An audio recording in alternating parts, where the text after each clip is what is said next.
when the Holy Prophet ﷺ passed away, it is reported that some of the companions, they would invite some other people to come together, and somebody is reported to have said that Ijlis bina numin saat, that you come along, sit with us, let's refresh our faith. So that's a beautiful advice which should be remembered, that whenever there is an occasion for people to come together, Khuddam come together, Ansar come together, and by their mutual discussion and talking about religious matters, if they are able to increase their knowledge and refresh their faith, then this is the objective of all the gatherings and all the ijtima and all the meetings. So in this context, I would like to say that the Khuddam al-Ahmadiyya Ijtima is, from both the angles, is a yardstick of the activity and the attachment of Khuddam to their institution of Khuddam al-Ahmadiyya. Speaking from the administration side, I would say it is a standard of the success of their arrangements.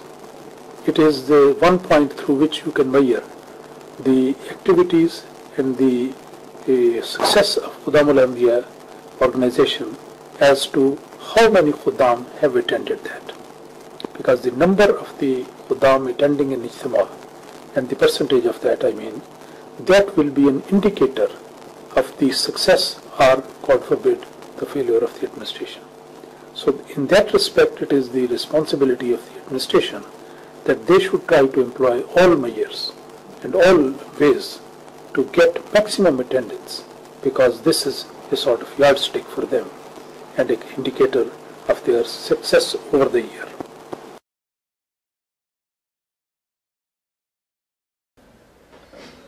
I will say a few words from the point of view of history as I have personally seen it. When Khuddam al-Ahmadiyya was founded, I was only 4 years old. But when Atfal al-Ahmadiyya was founded, I was a tifl at that time.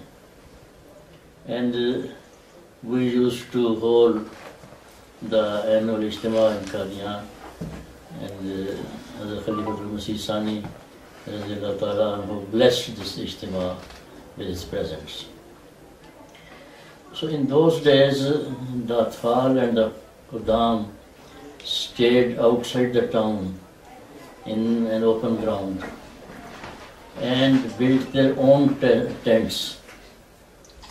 But the stuff for the tents were also their own. They brought sticks, they brought sheets, they brought ropes, and all the necessary material for building a tent. So we were members of the Atfal al-Ahmadiyya, and we also built our own tents for staying over there for 3 days.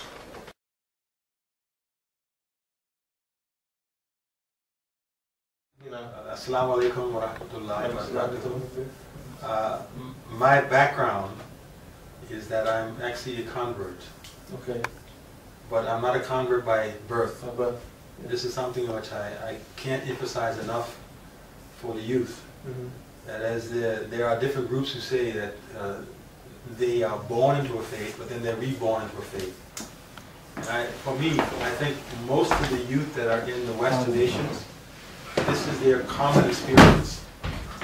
That even though they're Ahmadis by birth, they live in a society where Ahmadiyya is not a majority. It's barely even the minority. In some cases, you won't see an Ahmadi but once a week, or once a month, and sometimes months. Maybe not so huge gathering like a Jalsa, so once a year even. As a young person, where you're at the most impressionable time, the things that are around you, they affect you. Growing up, all the things you see, you hear, people you meet. So now, everyone you're meeting and being impressed by are those who are not Ahmadis. Yes. Yeah. And so my experience growing up, and we're going back some decades now, where Islam wasn't as popular as it is these days. In most of the Western countries, I'm talking about the USA, where I don't recall seeing a mosque growing up, right? A proper mosque. I don't recall seeing that. I don't recall meeting, you know, people who walked around with Islamic garments on, you know, from the Middle East or Africa or wherever. Yeah. I don't recall hearing expressions often of Islam, you know, Assalamu alaikum, mashallah, whatever, alhamdulillah, you know, people will say these things. And my experience, therefore, was as an American child growing up. So that influenced me, but I always knew something, that my parents were of a faith called Islam. And they had an expectation of me, as parents, to live up to a standard which they had set in the home. It was very clear, you know, which was including honesty and, you know, being a dutiful son, being a good, you know, sibling to brothers and sisters, you know, having a discipline. You're going to leave the house and get back at a certain time. You know, you're going to do your chores, take care of your homework. All these standards were there. But it wasn't drilled that you're doing this because, you know, this is halal or haram, or you have become a Muslim, this and that. No, it was just their code of life that they taught me.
All the teams involved in the IFL, I think everybody appreciates what has happened over the last few weeks just to create the atmosphere that you've brought today. With all the London regions participating, it's been an amazing series of games. I was in the Mulaqat this morning with Huzur. I mentioned that you know, we've created this London League. There's the series of games, and they've brought out young Khadam who, you know, who's come in just for the passion of playing football, and they've learnt more from it, right? They've made friends, and they've made brothers as well. So, you know, very well done to the Set the Jismani team. But to all of you guys, Jazakallah for supporting the event. And there's nothing much more I can add to that, man. I think it's been an amazing last couple of months, literally.